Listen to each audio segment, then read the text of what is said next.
would like to welcome all participants of this very unique meeting which we have today. You will find the participants in a moment, which we will present, but I would like to give you a little bit of the background of what we are doing and why we came together. You know that the way of the world towards a 100% renewable energy world will be a big challenge and a big opportunity. And as you well know, there are quite a few people skeptical about whether it is possible, whether it can be done at all, whether it can be done financially sound, or if it's too costly that it puts gigantic burdens on the world economy.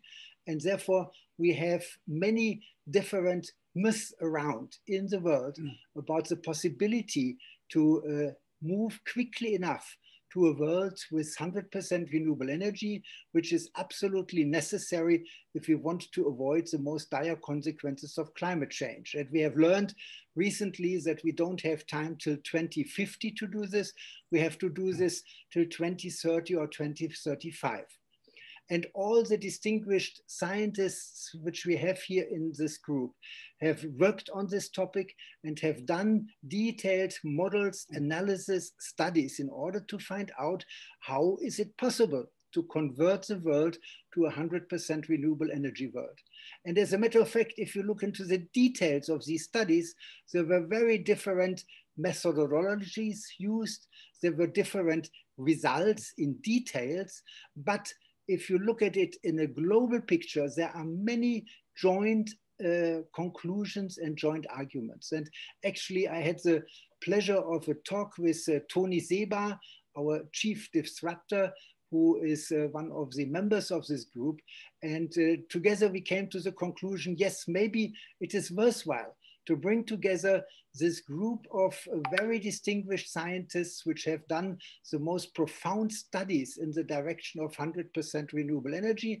And let's try to put together our joint conclusions. What comes out of these studies? And I would like to introduce you to this so-called declaration summary of what we discussed in great detail, and it took quite a good time in order to form a joint opinion about the results of our studies. We have collected altogether 10 points, 10 messages, and I will very quickly introduce you to these messages.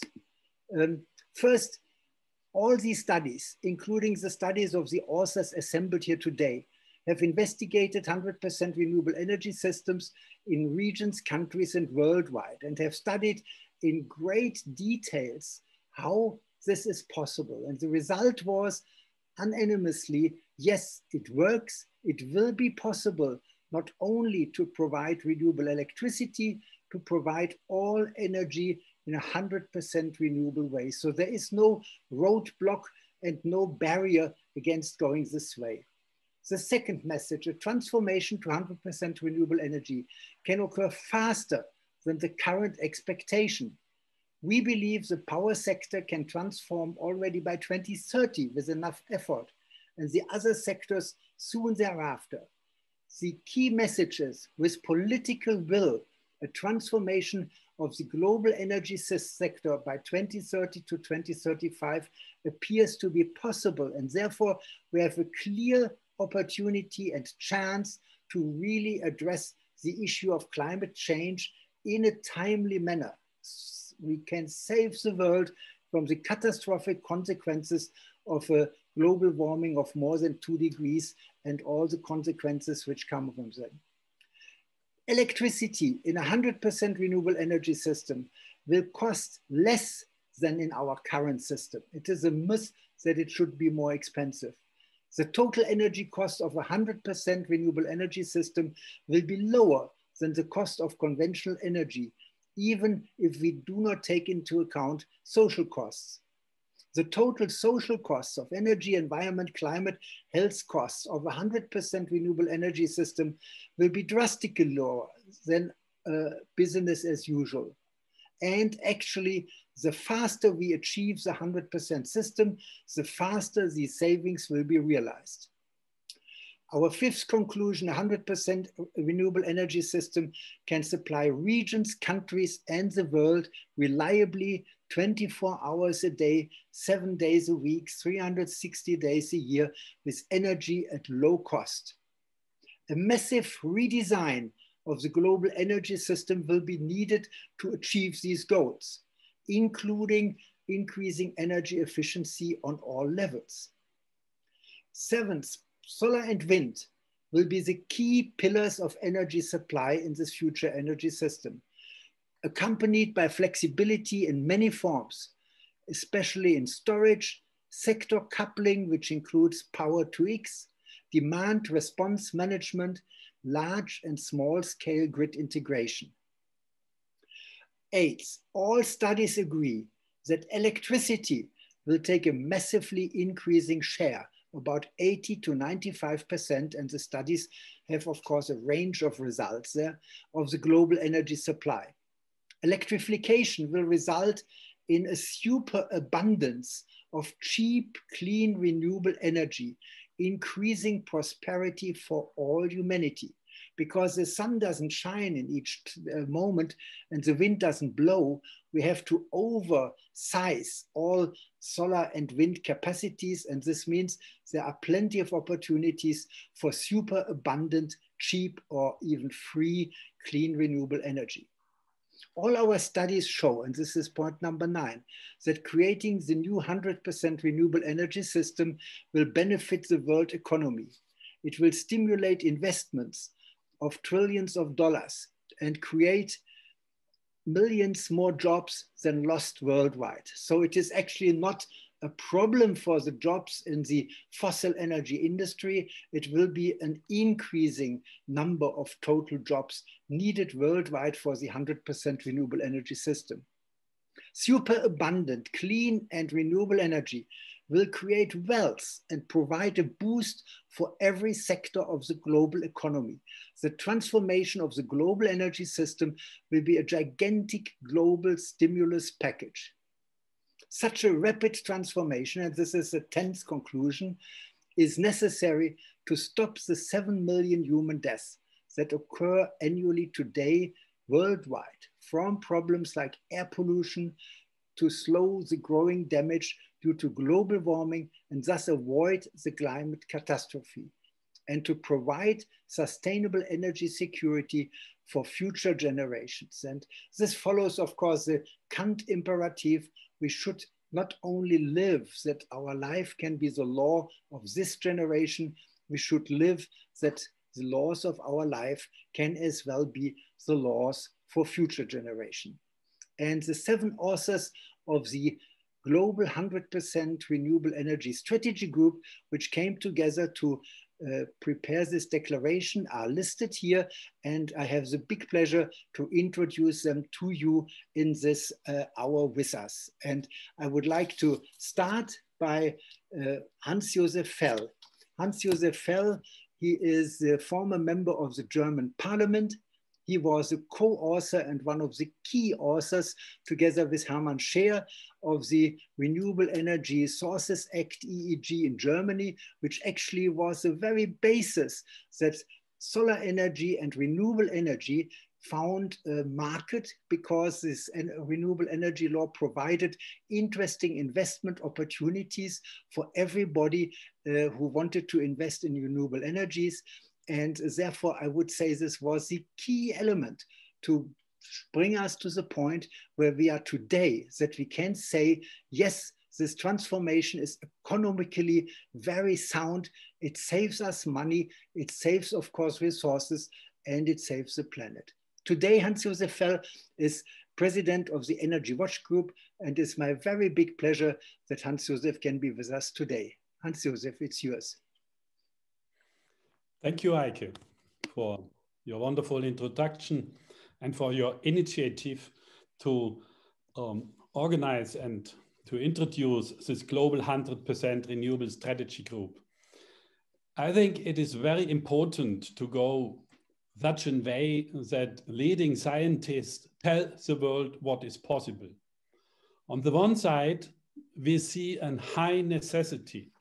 When I read the newest scientific report from the climate scientists, I have big fear, because I tell us the world will exceed Paris goal to do not exceed 1.5 degrees global warming will come in 2030.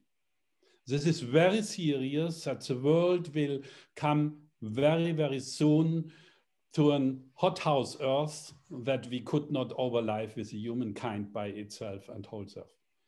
But on the other side, I see scientific reports and others who give us a chance that we can do it, that we have the possibilities to come to a clean energy world without emissions by 2030. When I tell the people this point, that we have the possibilities to have a rapid and disruptive transformation, then I see plenty people who are skeptic, doubters, they don't believe on it, and therefore they do not go to strategies to realize it. In my life, I have a wonderful experience. Every time I was around it with skeptic people, with doubters, when I told about important new ideas and activities. First in the 80s, I was young and I wanted to build up with my wife a house. And I told to the architects, I want to have a house with 100% renewable served. Electricity, mobility, heating. The architects told me, oh, Mr. Fell, it is impossible to make a house with 100% renewables. Some years later, I realized it. I could find the way. I wanted to do it, and then it was possible. In the 90s, last century, I became a counselor in my very small town, Hammelburg, surrounded by hundreds of doubters and skeptics. I told them we must bring Hammelburg to a town with solar town. Plenty. We should bring the solar system, heating system to our public pool and should create a lot of solar roofs and others. What is this crazy? In the 90s, solar is so expensive. We cannot do it. So I can't find a way. And the councillor of Hammelburg decided to make a first local feed-in tariff law. And afterwards, we had, in the next year, in Hammelburg, an investment into 50 kilowatt solar. It seems ridiculous, what is 15 kilowatt?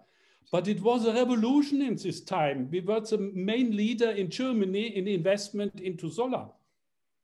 And I learned it is possible to make, with a good legislation, that plenty of people will follow. Though, and I thought, oh, we would need a national law with feed-in tariff law, with renewable energies. In the 1990s, I was around it with parliamentarians.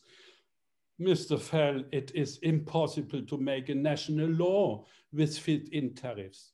All were doubters, except of one, Hermann Scheer, and a few others who supported this idea. They don't believe about it, but they told me, we have the political will to go this. 1 year later, the German parliament adopted the feed-in tariff law to give all the investors into renewable energies and feed-in tariffs that is high enough that they can have a profit with the investment. This was a basic for the whole world to increase a huge industry and a movement with renewable energies in solar, in wind power, in bioenergy, in hydropower, in geothermal. And this movement was a basic that plenty of people followed. And this was my last idea. As a parliamentarian, I had often contact to other nations. And most of them told me, yes, could be that the crazy German would make such a law, but not in the world. Other nations, no, you never will see it. In 2010, China adopted a law for wind power feed-in tariff, and in 2012 adopted a feed-in tariff for solar power. And now China is a main leader in the world with the expansion in renewable energies. So my experience in my life is go with that was what is necessity, what is necessary for the world. And when you find people who are doubters, believe in it. You personally, you will find friends who follow you. And then when the friends become more and more, the doubters become less and less. And when plenty people have the willingness to go to it, then we can achieve it. And this is the same today. Most people don't believe that 100% renewables by 2030 would be possible. I tell you, yes, it is possible. When we find a lot of people, they will create the political framework to do it. They will organize plenty scientific backgrounds to describe how to do it. And the engineers will work on it. The companies will work on it. And we are on the best way that it happens already. So 100% renewables by 2030 on a disruptive way is possible. Let's work on it, and then we will achieve it. Thank you so much, Hans-Josef. This was a very, very powerful message which you shared with us, including the message from your experience, because this shows that what we are talking about today, it can be done. And I hope we will say it will be done. And you mentioned the issue of disruption, which is, of course, a beautiful way to connect to our next distinguished speaker. I think I don't have to introduce Tony Seba to many of you, because many of you have written some of his books. He is author of The Clean Disruption of Energy Transportation, Rethinking Energy 2020 to 2030. And his key message is really disruptive processes are mostly underestimated. And this key message is really only the people who recognize how disruption works can really jump on this train and make the best profit. So Tony, without further ado, I am very happy to have you with us today, and I would like to give you the floor. Thank you for that introduction, and thank you for this distinguished audience to be here. We're on the cusp of the fastest, deepest, most consequential transformation of energy in 100 years. My work on disruption has shown that it's going to happen over the next 10, 15 years for purely economic reasons. You know, in 2010, when I said that the internal combustion engine automobile would be obsolete by 2030, many thought it was an insane prediction. Most thought that. I also said that the tipping point for the electric vehicle disruption would happen around 2020 or 2021. And then it would accelerate. The mainstream view was this would not happen until the 2050s or 60s. And of course, they said I was insane. Some of them are still saying that. But my numbers, the cost curves of batteries and electric vehicles and so on, were clear on how it would happen. And now, of course, we saw over the last year how Tesla broke through and became the most valuable auto company on earth. And we saw recently also that the CEO of VW said that, yes, this disruption is going to happen over the next decade, which is exactly what I said 10 years ago. And they probably wish they had paid attention to me back then. So in terms of energy, my work indicates that the convergence of solar, batteries, and wind is going to do the same thing to energy generation that electric vehicles are going to do to the internal combustion engine automobile. So let's look at my latest report. Rethinking Energy, 100% solar, wind, and batteries is just the beginning. So the question that we asked ourselves was this: is 100% solar, wind, and batteries is a system, it's an electric power system that is composed only of solar, wind, and batteries possible by 2030? So as background to that, let me show you that over the last 10 years, as most of you probably know, solar and wind both have become the cheapest sources of energy. Solar today, unsubsidized, is the cheapest source of energy, period, in history ever today. So this is not in the future. This is actually today. Not only that, the convergence of solar plus batteries, 4 hours of batteries, which the industry calls a nearly firm power, or wind and batteries, is already cheaper, not just than any other source of energy, it's cheaper than the operating costs of everything else. So today, it makes no sense to invest in any form of conventional generation. And on top of that, the cost curves for solar, wind, and batteries basically show that they're going to get about 70% on the whole cheaper over the next 10 years. So the cheapest source of energy is going to get 70% cheaper. Solar went down in cost by about 82%, and we expect the next decade to see 72% drop in costs. Wind went down by 46% since 2010, and we expect another 43% drop. Batteries went down by 87% in costs over the last 10 years. And we expect them to go down by another 80% over the next 10 years. So the question of whether 100% solar, wind, and batteries, what we call SWB, electric power system, basically yielded very interesting findings. Is it possible by 2030, and how much will it be? So we took real world energy generation data, generation from solar and wind.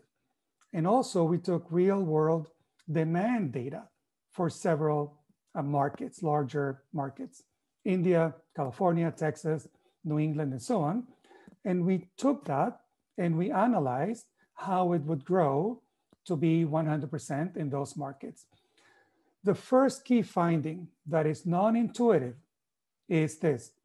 There is a non-linear relationship between generation and storage. So there are thousands of possible energy systems that are along that U curve that are 100% SWB, thousands. So it is possible. And there is a non-linear trade-off between generation and storage. So that's another key feature of disruption. This is not a one-to-one substitution where you take one coal mine, one coal power plant or nuke or whatever, and you substitute that one with solar plus storage. This is a completely new system, completely different system. So there's a non-linear trade-off. How do you choose for the least cost system? So we did that calculation, and this red line shows what the least cost system is for several regions. And what we found was, because of that non-linear trade-off, is that to have 100% SWB, you can do that with anywhere from 1 day to 4 days of storage. That's it. So the idea of seasonal storage, where you need weeks or maybe months of storage, is not quite right, because this is not a one-to-one substitution. So only 1 to 4 days of storage are needed, depending on the region. But to do that, you need to build capacity for solar and wind that essentially is 3 to 5 times what the demand is today. So because solar is getting to be so cheap, you can essentially build a lot more capacity in order to have less battery storage. So like I said, we did that work for many regions. And what we found was that 100% SWB, if we start 2021 and we finish it by 2030, is the cheapest possible electric power system, period. No subsidies, nothing. So if we start building a 100% SWB system today, it will be the cheapest power system. And we could stop there. I mean, in the United States, it would cost about $2 trillion to fully electrify 100% SWB, which is 1% of GDP over the next 10 years. But wait, there's more. Another key finding is that this system, because it's designed for the lowest possible combination of wind and solar resources, essentially will create super abundant, near zero marginal cost energy the rest of the year. Zero cost clean energy, super abundant the rest of the year. We call that superpower. Now, what does that mean? So for these regions, California, Texas, New England, for instance, New England has the poorest solar or wind resources in the nation. And yet, when you build a 100% SWB system, there are 63% of days when you will get more than twice the generation that you get today for free. This is extra power for free, super abundant, clean, that's superpower. In California and Texas, you get free super abundant power 93% of days. Another key finding is this: there are disproportionate returns to incremental investments in this infrastructure. So what does that mean? It means that once you have this 100% SWB system, if you invest, for instance, 20% more, you may get up to 300% more energy, more superpower. We have never seen, repeat, an extra 20% investment may get you 200, 300% more superpower. We have never seen this in resource-based energy.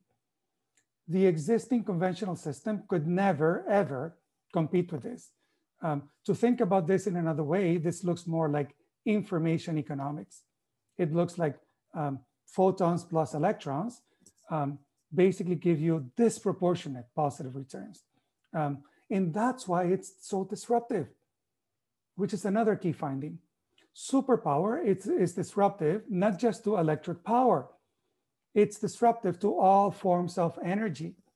So in California, for instance, when you invest in the basic 100% SWB, you get all of this additional superpower that can essentially power every single mile of transportation if every vehicle in California were electric.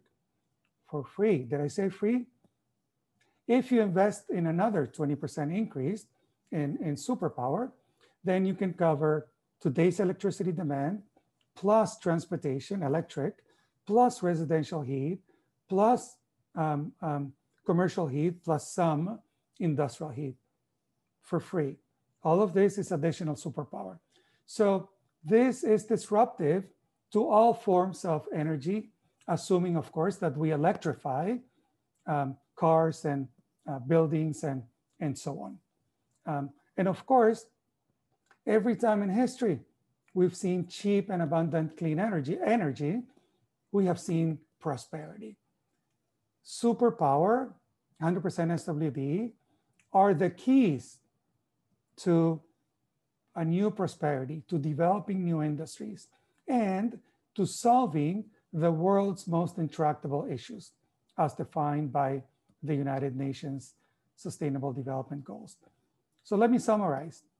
There is a nonlinear trade-off between generation and storage. It's a U-curve, clean energy U-curve.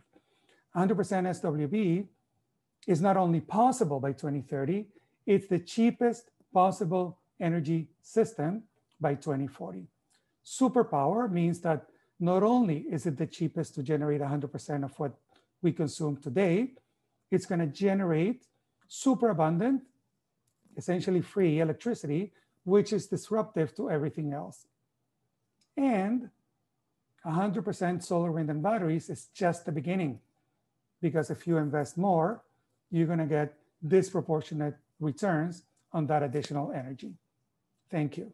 Thank you, Tony, for this extremely important and very, very energetic message. And I think this is really, for all of us, a very important key issue of our all joint work. And I'm very happy to continue now to introduce another, I would say, guru of how the future may look like when we go towards a 100% renewable energy world. This is Professor Mark Jacobson from Stanford University. He's director of the Atmosphere Energy Program of Stanford University, and he has really published extensively. I think many of us has been moved because he was one of the first to really point out the key elements of the world transforming to 100% renewables. And I think, Mark, you were among the first, maybe not the very first, but among the very first to really put a scientific foundation under this statement. So your most recent book is 100% Clean Renewable Energy and Storage for Everything. It is wonderful to have you with us, and I would like to give you the floor. Thank you, Eicke. So I've been working on trying to understand and solve large-scale air pollution, climate problems for about 36 years now.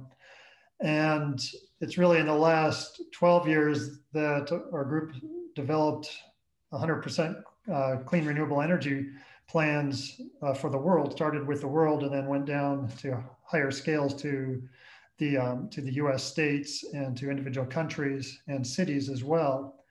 But there's been a lot of history. There are actually about 13 independent groups now worldwide, including several represented here, that have developed 100% clean renewable energy plans for either countries or states or the whole world. And these represent over, probably over 200 papers by now. So I want to point out that we're not doing this in a vacuum. This is actually a broad movement where a lot of people are involved and a lot of people have come to similar conclusions. And even though details may be a little different in each case.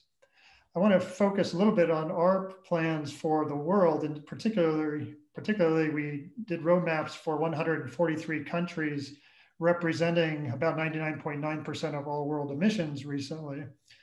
And as was mentioned earlier, there are 7 million people who die from air pollution each year. And so this is one of the things I want to solve. One of the problems I want to solve is this air pollution problem, as well as the climate problem, which is a just growing and pending disaster. But to solve these problems, we have to address not only energy, but there are also non-energy emissions. So energy represents about 90% of air pollution deaths worldwide, and maybe about 75 to 80% of global warming emissions. The additional emissions we have to address beyond the energy are biomass burning emissions, methane emissions from non-energy sources, nitrous oxide, and halogens. So those also need to be addressed, and some of us also propose ways to do that, but I want to focus on the energy, which is really the bulk of air pollution and climate problems. And our plans, and several of the other groups' plans, are to address all energy sectors. So that's electricity, transportation, building, heating and cooling, industry, agriculture, forestry, fishing, the military. So we really need to eliminate combustion. That means electrify everything or provide some direct heat and produce the electricity and heat from clean renewable energy. In our case, we focus only on wind, water, and solar as the sources of electricity and heat. So that's onshore and offshore wind, solar photovoltaics on rooftops and in power plants, concentrated solar, some geothermal power for heat and electricity, existing hydroelectric power, and small amounts of marine power such as tidal and wave.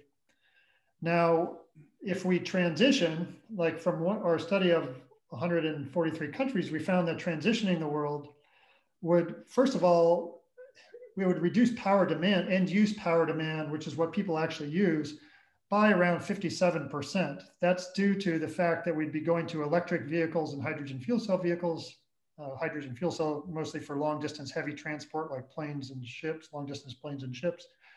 But transitioning to electrified transport eliminates about 22% of all energy averaged over all energy sectors. Going to heat pumps for building, heating, and cooling eliminates another 13% worldwide. So that's 35% reduction of end use demand. Electrifying industry is another 3 or 4% of end use demand reduction. But eliminating all the energy in mining, transporting, and refining fossil fuels and uranium, that's 12% of all energy worldwide, end use energy, and we can eliminate that by transitioning. And then we can get another about 7% end use energy efficiency improvements beyond a business as usual case. So that's around 57% reduction of demand without changing our habits. And that will translate into a big reduction of cost as well. In fact, we find that by transitioning, the upfront capital cost is for the whole world for everything. That's not only all these sectors, but the transmission distribution system, the storage to keep the grid stable. It's about $73 trillion, which sounds like a lot, but it's actually, it's about $6.8 trillion per year for the lifetime of all the infrastructure. Now, 6.8 trillion a year, well, that sounds like a lot too, but it's not, because in 2050, business as usual cost of energy will be about $17.7 trillion per year. Today, it's around 12 trillion. So this represents a 61% reduction in the direct energy cost. That's before you account for the health and climate cost benefits. The 7 million people who die from air pollution each year, well, if we go forward, that might go lower, but it's still $30 trillion per year in health costs by 2050, another close to $30 trillion per year in climate costs by 2050. So that the social cost, which is the energy plus health plus climate cost of a business as usual case in 2050 is about $76 trillion versus going to clean renewable wind, water, solar, or similar energy. It's about $6.8 trillion per year. So 91% reduction of the social cost of energy by transitioning. Now, you might think, so that, that's a huge cost savings, but, does it take up much land? No, it's about 0.65% of the world's land to do this transition. Currently in the US, about 1.3% of all land is used by the fossil fuel industry. So we think it's a reduction of land use. We'd eliminate all those air pollution deaths. We'd eliminate most global warming emissions. We'd provide energy security with more distributed energy, more microgrids, take people out of energy poverty who are not on the grid right now and who either have to collect their own energy, burn their own fuel. About half of the air pollution deaths are due to indoor burning of biomass and coal for home heating and cooking. We would eliminate that. We'd basically eliminate energy poverty with such a transition. There are just so many benefits. There's very little downside to such a transition. Materials are not limits. As was stated, the main barriers are social and political, not technical or economic. There are, in fact, 11 countries of the world that are at 100% renewable electricity today. And there are many towns and cities that are getting there. And this is actually, there are lots of laws that have been passed, but what we really do need is action not only by individuals who can transition their own homes to heat pumps, electric vehicles, to efficiency, LED lights, induction cooktop stoves, electric heat pump dryers even, but we need policy action. We need more policies in place to transition. And we need this done really fast, within 10 years for electricity and within 15 years or so for everything else. This means we cannot rely on technologies that take 10 years to be built, such as nuclear power, such as carbon capture. We have to rely on technologies that exist today and that are low cost and that can be deployed rapidly. I'll just say that in 1 month, December last year, Vietnam installed 7 gigawatts of rooftop PV in 1 month. That's equivalent to 2 nuclear reactors. Yes. This is such a rapid transformation that can occur and has occurred in some places that we really need to speed it up and have it occur worldwide. Thank you. Thank you so very much for this very, very positive and encouraging message, dear Mark. And of course, you showed, you used many numbers, but we will publish a bibliography so everybody can, of course, read your papers in detail and find those numbers and very detailed explanations. And I'm very happy that we now continue our journey around the globe, coming to Finland. Professor Christian Breyer is professor for solar economy at Lund University in Finland. And he has published recently a very really landmark study about the modeling of the global energy system, region by region, country by country. Actually, this was a study in collaboration with Hans-Josef, who is here with us today too. And this has really made a difference. I'm delighted, Christian, that we have you with us. And now the floor is yours. Many thanks, Eicke, for the kind introduction. I would like to go to show some slides. So for all followers, of course, it's fine, just listen my words. But if you would like to have some infographics here, then you are, of course, invited. First of all, I would say the most relevant statement I could give, and the rest is then just flesh on the bones, is that 100% renewable energy is the core of any climate crisis survival strategy. But while reducing air pollution, many thanks, Mark, for that, supporting a peaceful world based on practically unlimited and low cost, and last but not least, sustainable energy for all human beings on our beautiful planet. Let me give a brief overview on the history on 100% renewables. And first of all, let's call them our grandfathers. They have been Ben Sorensen and Amory Levins in the mid-70s, both with the historically first 100% renewable publications in scientific journals. And if we have two fathers in our community, then I'm very sure it's Mark Jacobson, who had just talked right here, and then Henrik Lund, which is a close colleague of Breyer and Mathiesen, also here in our group. So we got the first global analysis on 100% renewables already in the mid-90s, and it took further 15 years that we got, how to say, a kind of a big bang with the most cited paper in our community, which is the one from Mark Jacobson from 2011, and closely followed by an early, most recognized paper in 2007 by Henrik Lund from Aalborg University. While, of course, we had major innovations in between. Gregor Tschisch, this is a German contribution with the first full hourly energy system analysis for more than 1 billion people, so Europe, Northern Africa, Middle East, and the western part of Russia. While Michael Sterner, also in Germany, introduced Power-to-X to the energy system modeling, which really helped to get it on a full 100% renewable energy research, because then we are fully independent, can go for full sector coupling, and this across a large field of fuels and chemicals. And please, let's really highlight the role of Greenpeace, because they brought it to a broader audience already 10 years ago with major flagship reports, so that out of an inner circle, many interested people realized that 100% renewables is possible. And the last two pieces you see from my team, what we have recently added. Let me also give an overview on how the community developed. I would say all in all, our field exists now since 10 years, of course, with very early contributions much earlier, but around 10 years ago, we had more than 10 publications on a specific region for 100% renewables in scientific journals a year. And since then, as you can see, continuously strongly growing. I think it's not wrong to say that the hotspot of 100% renewable research is Europe, since most of the researchers are located in Europe, and most of the papers you can find in the community are also done for Europe, whether entire-Europe or single countries or regions or even cities. While, of course, there are several strong research groups in Australia, from population-wise, a rather small country, and of course, one very strong research group in the US represented by Mark Jacobson. However, of course, there are really severe and I would say concerning gaps in the regional coverage, in particular for regions of the global South.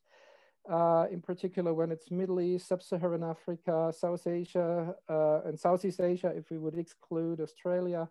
So much, much more has to be done to also better understand it for these many billions of people living there. What are the options and the details there? But of course, also there are several topical items we have to cover better. Still, our community is in the lead than for nearby and other communities, but of course, we should do it better. You can see it as an imprint in the top left diagram, citations are going up. So we have currently, this was the full year 2019, 4,000 citations of all the papers we have collected. By the way, this is now around about 500 articles across all categories which are published in this community. And the full year 2019 had been 4,000 annual citations, and the most cited group are of Mark Jacobson, then Henrik Lund and Breyer Mathiesen, and my group. I would like to give you a brief overview what it means if we transition the power sector. So I would say the research of Mark and in my team is from that regard a bit comparable, because we cover the world in a comparable level of depth. We have the world in 145 regions, as you can see in the diagram here. And this is just a not yet that old publication for the power sector, where you can see a quite impressive tendency that we can get a fully sustainable energy system while we reduce the cost. And by the way, not shown here, we increase the number of jobs. And of course, air pollution, at least from the power sector, is practically removed, which is a most valuable benefit. And of course, what we also have heard from Tony Seba, the central element of such a power system is solar, is battery, and is wind, which is represented not only by the contribution in energy and energy flows, but also by cost. However, the other technologies are still very helpful, also the other renewables, to make it a fully well-working system. This can be fully expanded to the total primary energy demand. So that means covering the entire energy system. This then includes heat and transportation and all energy required by industry. And in the end, it's again, at least that we find it's a solar dominated system. Why it's so strongly dominated by solar? Dominated means by 2/3 in the total primary energy supply, but also across the world. So practically all regions around the equator are fully based on solar.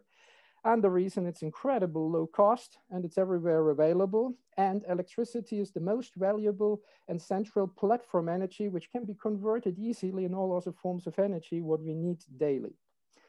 And these are, sorry to be a bit more technical here, but these are the key driving forces why we will see this transition. Of course, the most relevant I have neglected here, and this is the enormous pressure from climate change. So this is always on top, but from the inner core of the energy system itself, first of all, you see top left, the cost of of PV systems strongly go down. So they had an increase in the last 10 years of 80, 90%, but that will continue. And the reason is simply cost scaling, and there is much, much more to be improved. However, this will be further strongly pushed by low-cost battery systems. So the cost decline of battery systems is quite comparable to PV systems, and that helps to overcome the day-night cycle, and of course to also bring it into other sectors, most remarkable of course in the transport sector with vehicles. But let's not forget top right, these are electrolyzers, because with the electrolyzers we can bridge to completely other energy applications where we cross then the border from electrons to molecules when we really have to handle molecules, whether it's for fuels, whether it's maybe for very long-term storage or whether it's for chemical applications in industry. Then we need molecules typically built on hydrogen, but in the end it might be fuels like methane, it could be Fischer-Tropsch fuels, it could be methanol as the new bulk chemical, or ammonia, what we need. But all these routes start with hydrogen, and for that very low-cost electrolyzers are most important. Bottom right, not yet that important, are direct air capture facilities, but whenever we need a hydrocarbon, which, because not everything might be possible with hydrogen, but hopefully most. But whenever we need a sustainable CO2 molecule, then we can capture it directly from the air. Again, cost transfer similar. Let me come to one of the very last items I would like to show is the central role of electricity. This was announced here and there, but let me show it on the top left diagram. Here you see the share of primary energy as of today, how it could transition to whenever we have a 100% renewable system, whether it's 2050, 40, 30, the diagrams will be similar. The point is from a primary energy supply source side, electricity will dominate. So it's mainly wind and solar. Of course, hydropower is similar. So this is a massive structural change, and the key driver is low cost and efficiency. The electricity share and final energy is not that structurally changing, because the reason is we still need heat, and of course we need the one or the other fuel. However, in future they will be based on electricity. Technically, this is available, and the technologies needed for that are partly 100 years old. So that's really well available, but of course can be further improved. And maybe the central item is the transition from a combustion-based energy economy goes to an electron-based society. And this is the fundament of it. And this power to X, what I've mentioned, it has several dimensions. We talk on heat, on fuels, on mobility, on clean water, on refined materials, on chemicals. And that makes finally the difference. And by the way, in future, it will be a bit more challenging to talk about electricity because it has so many aspects, from primary energy, secondary energy, energy carrier, final energy. So we better always say on what we're talking exactly. And this is just a kind of a further reading for those who are interested. The left paper is a myth debunking paper. So why 100% renewables is exactly the way forward. And also co-authored with people here in our core team. And the right paper is on status and perspectives on 100% renewable energy systems. Both papers are published in the last 3 years, and they're among the most cited papers in our community right now. So let's come to a quick summary. 100% renewable energy is the key response of humankind to the climate crisis, and it's now. Nothing to wait here. Electrification of all energy sectors will boost a low-cost energy transition. The inner core of any new system is PV, battery, and then electrolyzers. With the first wave, PV battery, it's just now, we witness it right now. The second wave, then with electrolyzers. And of course, wind is always in a complementarity function. And of course, all other sustainable forms of renewable energy add to a successful transition. And the 100% renewable energy research community is growing fast. And by the way, there are huge business opportunities ahead. But by the way, it's not disruptive because everyone who knows is prepared for that. And that's my view on 100% renewables, and let's it realized right now. Many thanks. Thank you so much, Christian. This was an extremely valuable contribution to our group because it underlines some of the discussion and some of the arguments which we used with very solid numbers. And I think it adds very tremendously to the message which we have here jointly in this session. Now it is my very big pleasure to introduce to you Brian Mathiesen. He is a professor in energy planning and renewable energy systems at Aalborg University in Denmark. He is one of the leading researchers behind the concepts of smart energy systems and electrofuels. His research focuses on the technological and socio-economic shift to renewable energy. And therefore, of course, he is extremely well suited to our group for the global strategy towards 100 renewable energy system. He even started a new Elsevier journal in smart energy. He's of course a member of the Danish Academy of Technical Sciences and a board member of the Danish Energy Technology Development and Demonstration Program. So Brian, the floor is yours. Thank you, Eicke, for your kind introduction. And it's a pleasure for me to share our perspectives here today on the transition towards renewable energy, also including energy efficiency. We're sharing right now, I believe, that we can handle the corona crisis. It's not over, but we're sharing that we have the means and the willingness to solve a crisis. I believe we can use some of the same approaches to solve the climate crisis. In my point of view, and from my research, I can see that 100% renewable energy systems is not only possible, it's a real technological option that is also economically reachable within a shorter time than we may think. The only question is whether we want to do this cost effectively or if we want to have it as a more expensive system that takes a longer time. And also, of course, the question is how to exactly design an energy system based on 100% renewables, which is also within the boundaries of the renewable energy potentials that we have. In many cases, I see that when we talk about 100% renewables, only electricity is being considered. But actually, we know that electricity is maybe between 1/3 and 1/6 of the total energy demand. So we really need to have a much broader focus on the energy transition that we have. We, of course, use quite a lot of fossil fuels and coal, and this in the electricity sector, and this makes it, of course, very, very important. But actually, I believe that the electricity system is the easy part to decarbonize. In the last 4 to 8 years, we have seen that many countries now have lower cost per electricity production from onshore wind and photovoltaics. And in the future, I think electricity from offshore wind and also heat from geothermal sources can be cheaper than the fossil fuels. But the question is really, how do we use more of this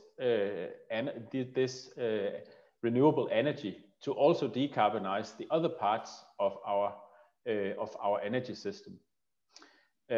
With the lower costs in electricity, I find it very important to consider how we can redesign our system so that we can still have affordable energy for our citizens and our businesses. During the last 16 years, I and my colleagues have full focus on 100% renewable energy system, including heating, cooling, transport, and industry. And I think in this transition of a holistic energy system, we need also to understand that every technology has some sort of role. And the question, of course, is what role is that?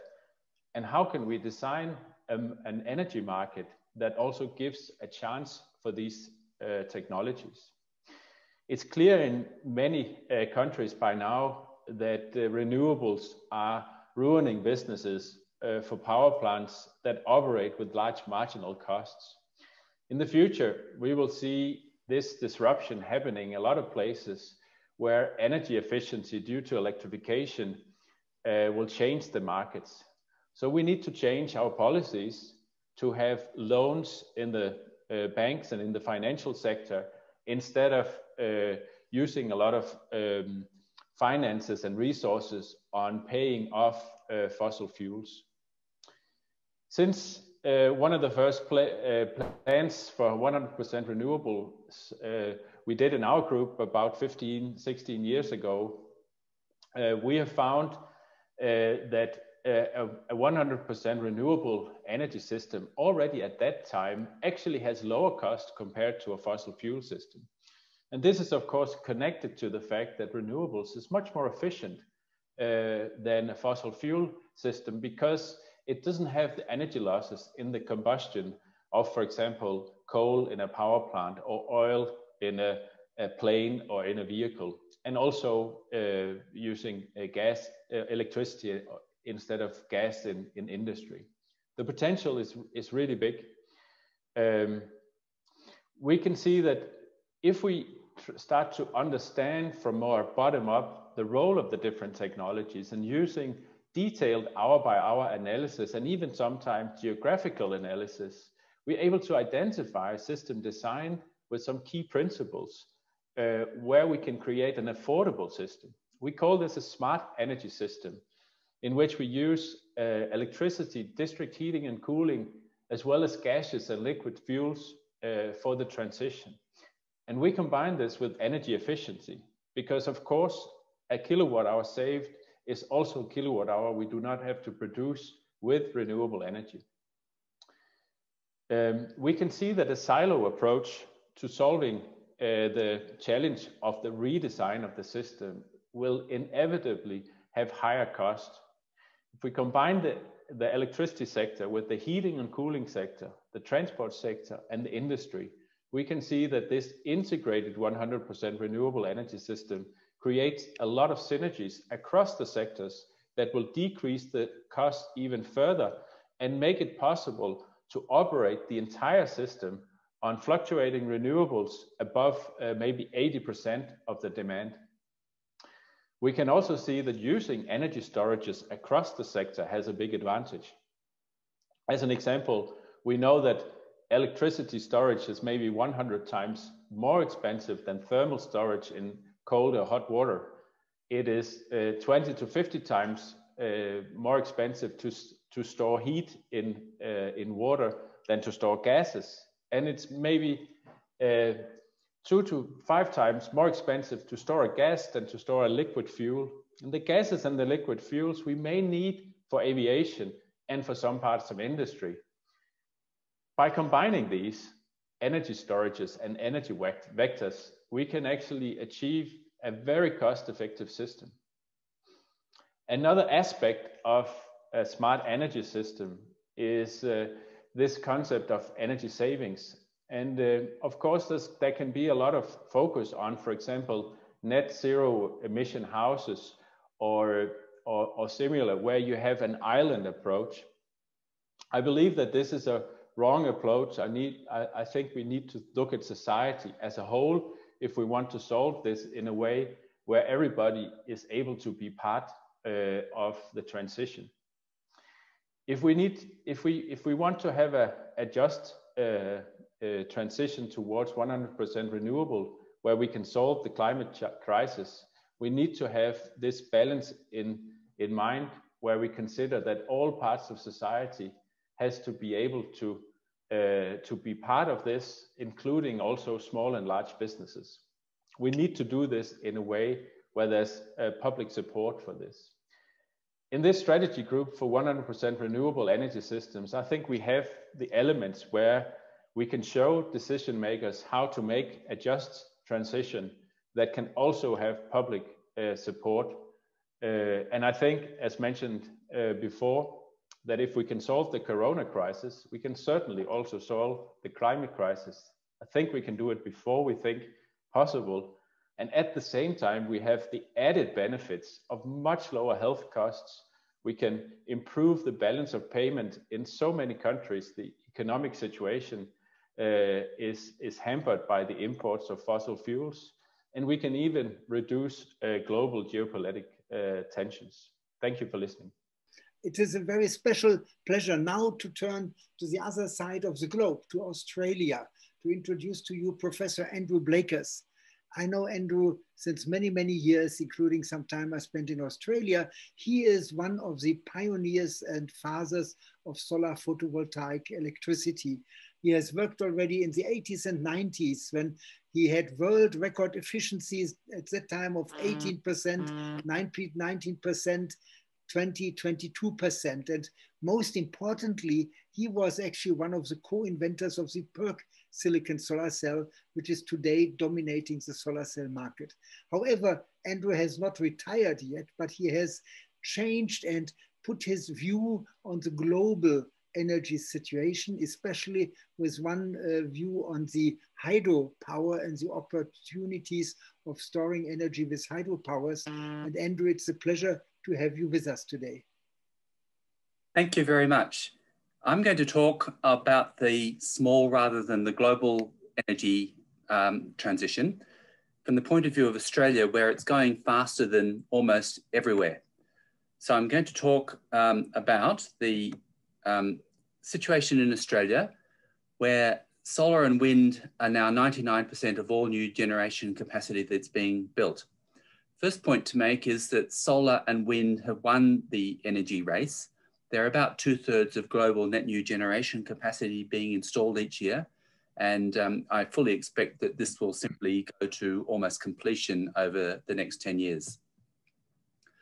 So Australia is installing about 6 or 7 gigawatts per year of solar and wind, which amounts to about 250 to 300 watts per person per year, which is about 10 times faster than the global average and 4 times faster than in Europe, Japan, United States, and China.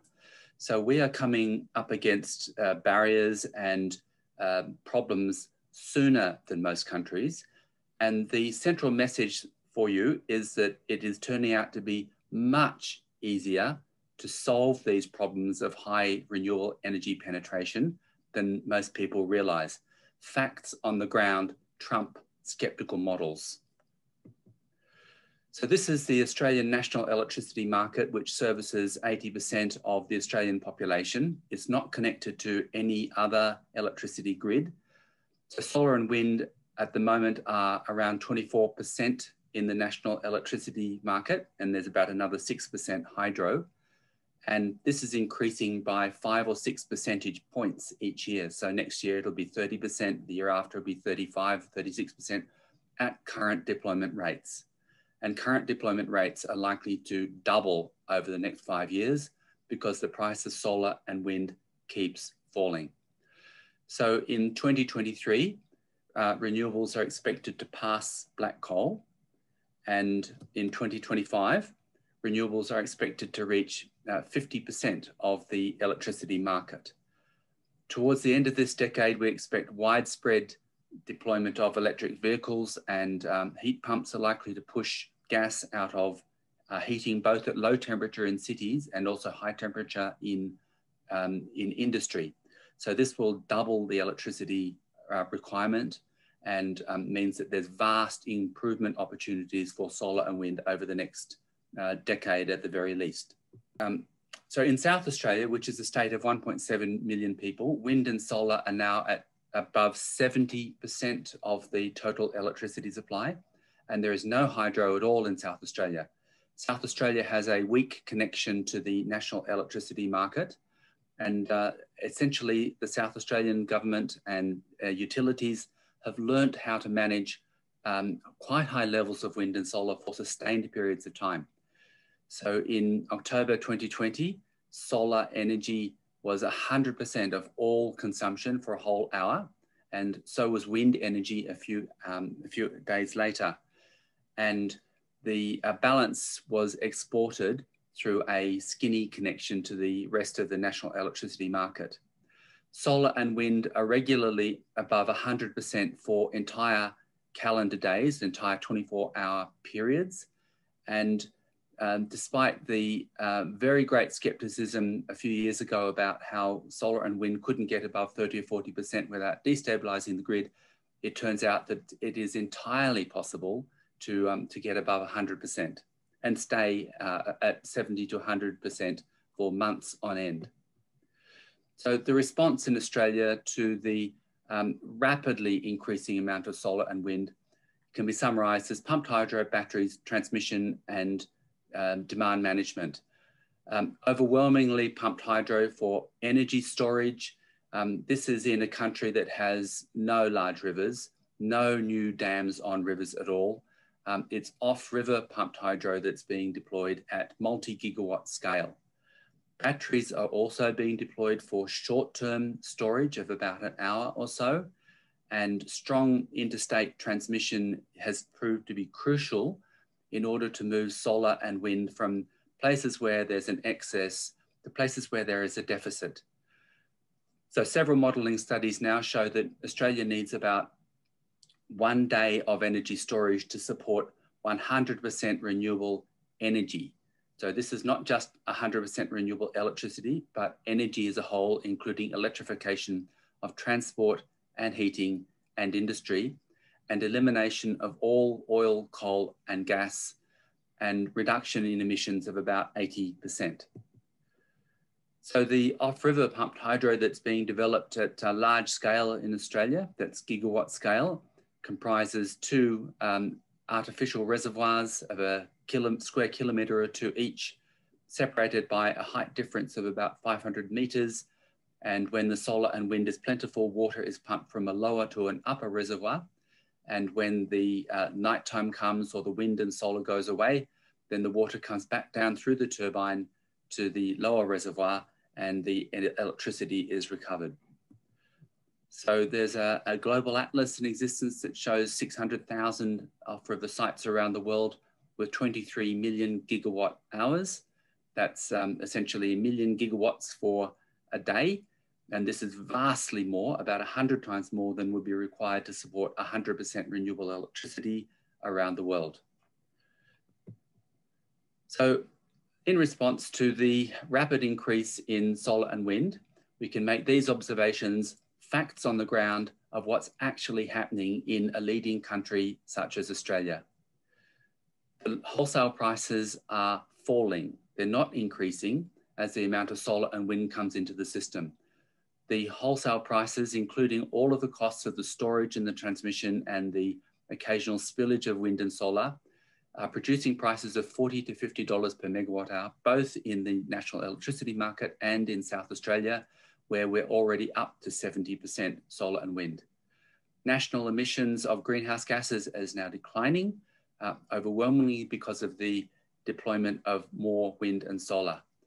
The response to the rapidly increasing share of variable solar and wind in the electricity grid is deployment of gigawatt scale off-river pumped hydro, batteries for 1 hour storage, transmission between states, and demand management. The fact is that Australia is in the sun belt, plus or minus 35 to 40 degrees of latitude, where 3/4 of the global population lives. Most countries don't have great hydro. They don't have much bio. wind and solar will be the backbone of their electricity and energy systems.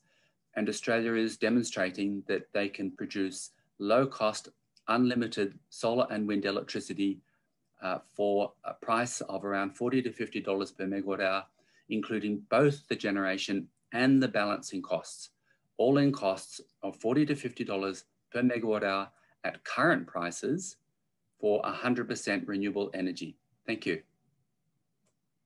Thank you so much, Andrew. I think this was a very fitting cornerstone conclusion of this very unique, remarkable 1 hour discussion and presentations. I think really what we have achieved is given the clear message that what we have summarized in the 10 points of the declaration is not just based on our hope and expectations, but it is based on solid facts, on experience in many parts of the world.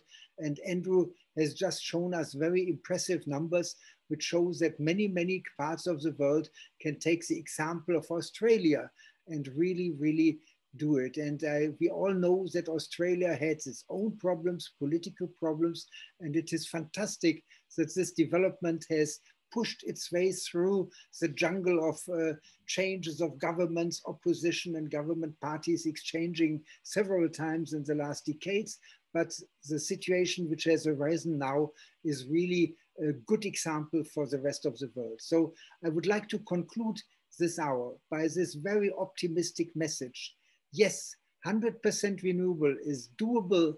It's doable fast. It's possible by 2030. And it will be a big benefit for the world.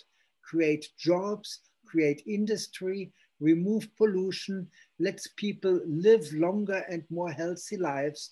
And at the end of the day, we can really in good conscience pass this world to the future generations. I think we are all delighted that with the powerful Fridays for Future movement around the world, the young people have realized that what the old generation has been going on in the business of usual scenario was really destroy the very foundations of life on this planet.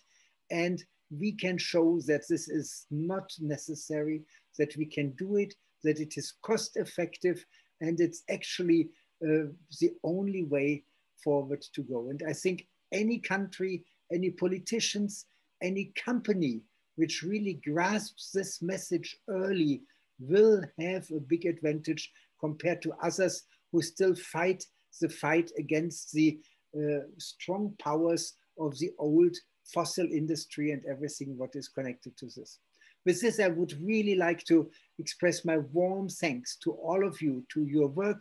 I would like to invite all the viewers of this session to look into the bibliography of the participants and of their papers, presentations, links. So there is a lot of material to be easily accessible to really bring what we have said today and what we have learned today on a very, very solid founding.